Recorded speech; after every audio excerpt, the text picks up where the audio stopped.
Okay, and so we're back, and we're going to talk to Russell Orr, who is the Exhibitor Manager at Fall In. That sounds like a really, really important title, Russ. What's the deal? It's a little broad. It's a little wide. It sounds important. Which is good, you know. Basically, we help the vendors and HMGS set up the vendor hall.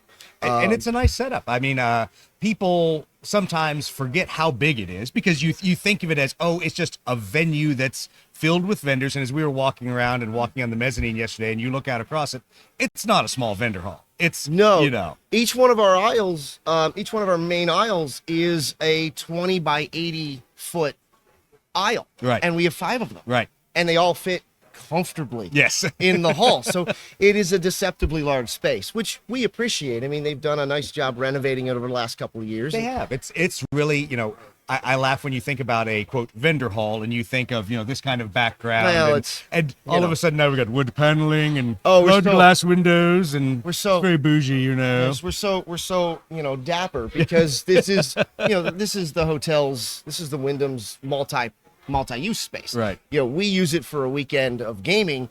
They have weddings. Yes. And you know, bar mitzvahs and very fancy events here. And you know, football award dinners in here. Yeah. Actually, I found programs from a football awards dinner. Couldn't find a date on it, but it was pretty funny to see them in one of the closets. Well, so tell me about the transition from being a orange shirt to now being a blue shirt and being someone important this year. My transition was pretty quick. So, how long were you an orange shirt? So I've only actually volunteered with HMGS for 4 conventions. Right. 2 Historicons and 2 Fall-ins. The first Historicon I volunteered, I was up with the assistant convention director, Brenda Zartman. And she was kind of, oh, you're new, but you're intelligent. And I went, that's a little dangerous. Are thanks. you sure? Is that a compliment? I'm not sure. Yeah, it turned out to be a compliment because I kind of became her bag man. It was like, oh, go solve this problem for me while I go to do this other thing. Right. But that, you know, that confidence in my ability to do those things led to me being assigned to Jeff at Fall In and then at earlier this year at Historicon. Right. I like to talk with my hands. I apologize. And then we won't hold it against you. So Fall In to learn from Jeff, and then Historicon again to sort of be in charge. Jeff let me run the load in, load out, and try to help him figure all of that out and get, you know, the herding of the cats. And then this, I was asked by Rusty Miller, the new convention director. I was approached, and he was like, "Hey, with Jeff's help, do you think you'd be comfortable taking point?" Is that how he said it? I thought he said, you didn't screw it up at Historicon. No, Would you like to take point? It was, hey, can we give Jeff a break? Yeah. And let him take effectively not fully take a convention off, but, you know, step back a minute and sort of enjoy himself. Because they've been abusing Jeff for a while. He has done a great job, and it's one of those things. So it's always good to see a turnover and go, okay, you now get a breather. Well, because of the shakeup with the changing of convention directors for Historicon last year and how short that was, it was basically the complete Fall-In team plugged immediately again. Right. So Jeff ran 3 conventions in a row for HMGS, and it was like, I think it's time for a break. I think. If you're there kind of, you know, back to the right, go over to the left. If you're there nudging me in the general direction, I'll write the emails. Yeah, exactly. I can be the bad guy. Well, compare for us. Guy. Yeah, exactly. You know. Compare for us this vendor hall to Historicon. So, like Historicon, because you obviously have run as a part of both, and they're similar but different. Right. So, obviously, the Historicon venue is a larger space. But what that means for Fall In is we kind of can cultivate and build a hall that is exactly what our attendees are looking for. Right. You know, whereas at Historicon, because we have the space, we can spread out a little bit and say, hey, let's see what if these guys want to come in, let's test these guys, let's play with some things and move some people around and give you guys a little more space here and there. We've had to shift, you know, the layouts, but ultimately the same core people are here. DreamPod 9, Battlefront, your hobby place, Brigade, the core elements are they're consistent. So, but we've started to add, especially at Fallen, because it's an easier show to get into. Right. Smaller venue, less effort. The big changes at Historicon, everything is a 10-foot booth. Right. Right. At Fallen, we have smaller 8-foot sections on the wall. Yep. Here. Which you shoehorned us into, so thank you very much. Well, you know what? It's nice to fit in down here. We were happy to give you guys some space, unlck last year where you were kind of in the way. We're never in the way. We were happy to give you your own The talent corner. is never in the way. That's true. That's true. Everyone else has to work around Exactly. them, right? Give me a dais, but give me the rope. Exactly. As you said. Yeah, yesterday exactly. when Give we me the were- velvet rope to keep your peons away. Yeah, that's so true. But it allows us to sort of cater to smaller individuals who Right. may be their first show. We have a number of individuals who it's their first show. Blackout. Blue Panther has come back to us after a hiatus, I believe. Aries Games is actually here and has stuff for us.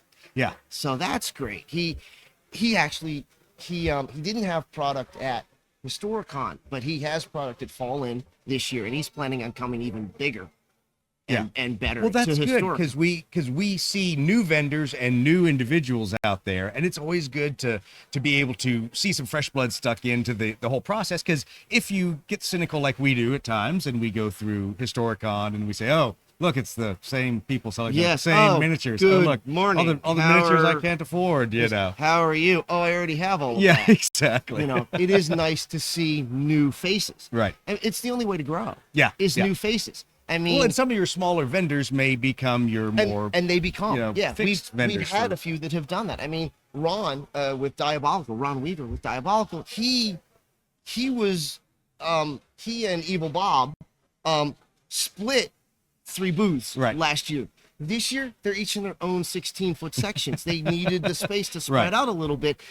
The convention is growing. It's working for our vendors, and that was my hope. My hope Right. was to sort of reestablish some of the procedures that make it easier for everybody to Right. participate and do the things they want to do, which is make money and enjoy the show. Well, yeah, and so to kinda the what things we're that here, to the right? things that the vendors want to do. So talking about the making money piece, there's always a tension. There's always a tension about there's only so much time, especially for Fall In, smaller time window than Historicon, and how to fit the time for vendor time in there versus, we'll say, other venues like Wally's Basement or tournaments and other things that are going on. Absolutely.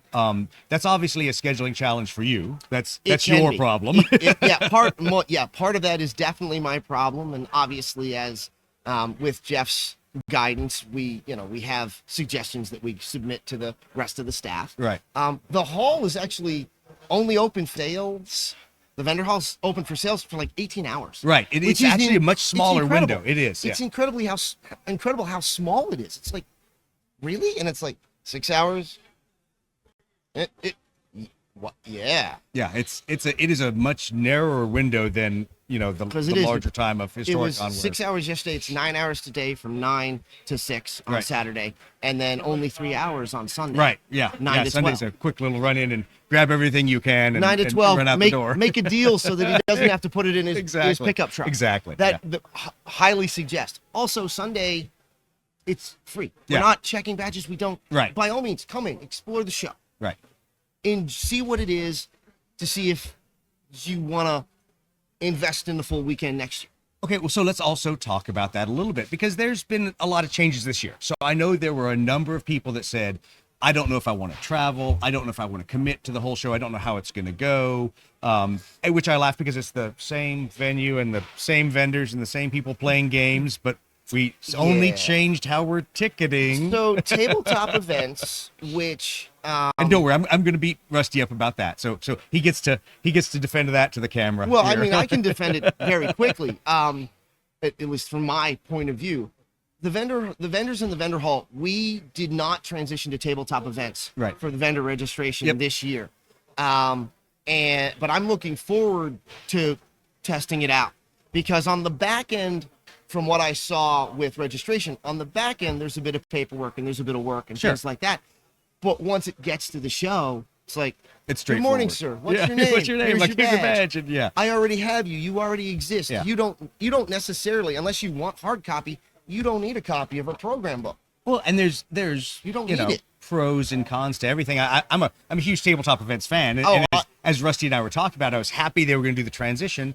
But then there's things that I always go, man, I sometimes like the book because I can quickly flip through faster than I can flip on my phone. And from what I understand, we're going to keep doing hard programs because it's what everybody, it's what people use. there's something nice Yeah. about, as you just alluded to it, there's something nice about looking through a book.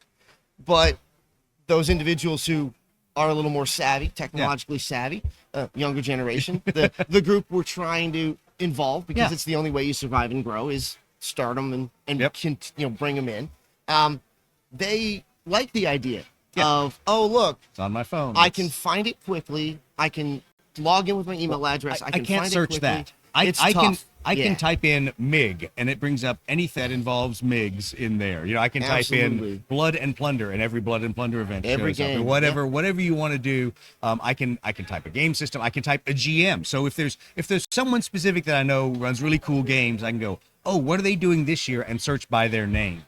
And if I haven't talked to them in a year since last fall in tabletop events, I can immediately find what they are going to run this year. And if you sign up for the game, you can actually ping them. Yes. You can email them, and they can email you. They Which can be I like, love hey. as a GM, because I get that list of those miscreants that have signed Yes. up for my games, and I can then hit send message to all, and we can correspond about push a player guide. Yeah. Of like, hey, just an FYI, these are the it. Be familiar with this. These are the rule sets. These are the changes I'm making to make my life easier, whatever the case may be. Oh, hey, guys, I'm running a little late. Even an update of like, hey, they had to move the table. Yeah, exactly. Tabletop events allows us to adjust that stuff on the fly dynamically instead of, oh, where is it now? And everybody stacks at the GM help desk or the events help desk, and it's like, tell me where my game is. No, And for us, it was hilarious because you guys scheduled our games where we asked to, which is on our streaming table, and it actually showed up correctly in there, because that was my biggest fear. I'm like, oh man, there's going to be nothing that says vendor hall. There's, what's going to happen? And it all showed up and it said, go to the expo hall and go to booth 109. And I'm like, oh wow, people might actually find this. Shoot, I gotta put this whole game together. I can't hide the vendor hall. Yeah, so. Oh no, I have to do my job. Exactly. I have to do the thing I said I was going to do at the convention. Yeah, no, I don't have any idea what that feels like. Yeah, exactly. Well, cool. Is there anything else you want to cover for the viewers out there, specific to the Fall In exhibitor piece or to the con in general? Just that I know that for next year, for the vendors, I know that we're going to go fully integrated into tabletop events as well, so that everybody's on the same system. Just be aware of that. Again, as we've talked about, it's not a hard system. Right. You get into it, you play around for a minute, and you're fine. Yep. Really, my hope is that this all grows and changes, and we reach some people who are kind of on the fence about, oh, maybe I don't want to. Fallen's the perfect Experimental first con. show. Yeah, exactly. Show up and try the vendor piece. You can get yourself a small booth on the side, have great visibility, have wonderful walk-through traffic. Nobody likes your little plastic airplanes, and they just want to move on. Do you have anything That for too. Bolt Action? Oh no, you don't. No, need no, airplanes. that's Oh, not you. No, no. You have anything for Ancients? Oh no, this is airplanes. Right. But you get some exposure, more so than maybe the other situations you found yourself in, some of the other smaller conventions, and then you can look at your budget, your company budget, and be like, hey, we could go to Historicon. Yeah. Actually, one of our big success stories, real quickly, is Gil's Workshop. So they do laser cut transport boxes and cases, and foam, foam lined army boxes and card boxes and stuff like that. They came to Historicon on a whim. Yeah. And they ended up. When we talked to them there, they ended up in a 10-foot booth in the corner next to Ron and Diabolical. Yep. And on Sunday morning or Sunday afternoon, when they were loading out, I asked them how the show went, and they were floating. Yeah. They were 10 feet off the ground. These guys, they sprouted wings. They were floating because all of the other vendors in the hall during setup saw what they were doing, and a number of them approached them. A number of the gaming clubs approached them for, bespoke laser cuts or etchings. And We've things of even that run nature. into that where other vendors have said, hey, we know you guys do 3D prints. We know you guys do individual miniatures. When are you going to offer commercial blister packs? Yeah, can we do that? Can we do that? And I was like, oh, geez, that takes Wait a work, minute, But wait a minute. that's why we've transitioned to where we are now, where we're going to do that, later this year. And we're going to start offering it. They're actually, I think they're in our third aisle. Right. And they have 20 feet. Yeah. They have 2 booths Yeah. now. It's like, and they're that's a like, good yeah, thing. we're gonna probably need more space at Historicon too. And it's like, that's Good. what I That's want. what you I want the people, the vendors who, I want the vendors to want to be here. Right. I don't want it to be an imposition. I don't want it to be I got to go to Fallen because I said it was going to go. Exactly. And the one guy who buys my stuff's He's going to gonna be be there. I don't want that. Am I happy if that's part of it? Absolutely. Because consistency. The same people that you can count on, Brigade. You can count on Dream Pod 9. You Right. can count on Harmony House and Battlefront and Sea Dog Studios. You can count on them to show up. But I briefly said Sea Dog Studios, but Sea Dog Studios and Diabolical, they do 3D prints. Right. And as much as I love the feel of metal, the gaming space is transitioning to 3D printing. Yeah. To plastic. You look at what we are able to lay out quickly for ours, and we're able to prototype, And then produce and sell, and all of a sudden now everyone has got a whole new line of aircraft and miniatures that they didn't have a few months before. I mean, and that's, to me, that's kind of, some of the old hats are grumbly because they like their lead. And I like lead too. There's something about the weight of a lead figure that is wonderful. But the detail that you can get comparable to plastic, to a 3D print or a resin print in a shorter amount of time. Exactly. Is amazing. It is. And if that's the direction the gaming space is going to go, I want to be able to help provide that. Right. Be part of the team that says, hey, come to my vendor hall, come to my shows. Right. Find a game master to run your stuff. Because that's the epic thing, is find a buddy. Yep. Tell your buddy who wants to play All Quiet on the Martian Front to use your aliens. Exactly. To use your, World War I tanks. Yeah.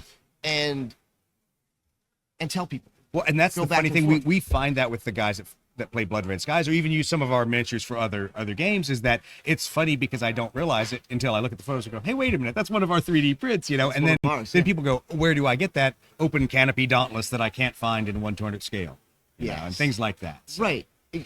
And that's the other nice thing about 3D printed. I mean, very Diabolical, Ron, Kat and I are actually going to be at another convention, Page, Right. the second year of Page in January, I believe.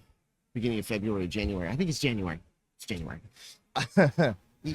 schedule. Oh my gosh. Yeah, my brain's already fried, so trying to pull up the calendar. And she and I are going to run Fistful of Lead. Right. And some of the supplements, sci-fi and steampunk and medieval. And she went over to Ron and was like, hey, I'm looking for some terrain for my tables. And Ron went, what scale are your minis? Yep. Well, 28, heroic 32s, Reaper minis. Right. And he went, oh, I'll print you some stuff a little wider and a little tall. I'll mess with the aspect ratio so those doorways are the right size because of the base, bias. And you can do that. Yep. You can do that with 3D printing. 3D print, you can, and that's the amazing thing. It's like you can modify, not really on the fly, but it Yeah, feels in a like, sense, on, feels the like fly. on the fly. Yeah, so that's really cool. And obviously, and he's also going to be at Page Right. as a vendor. So it's really cool that HMGS can create those connections Right. and say, hey, yeah, we're going to another show for outreach.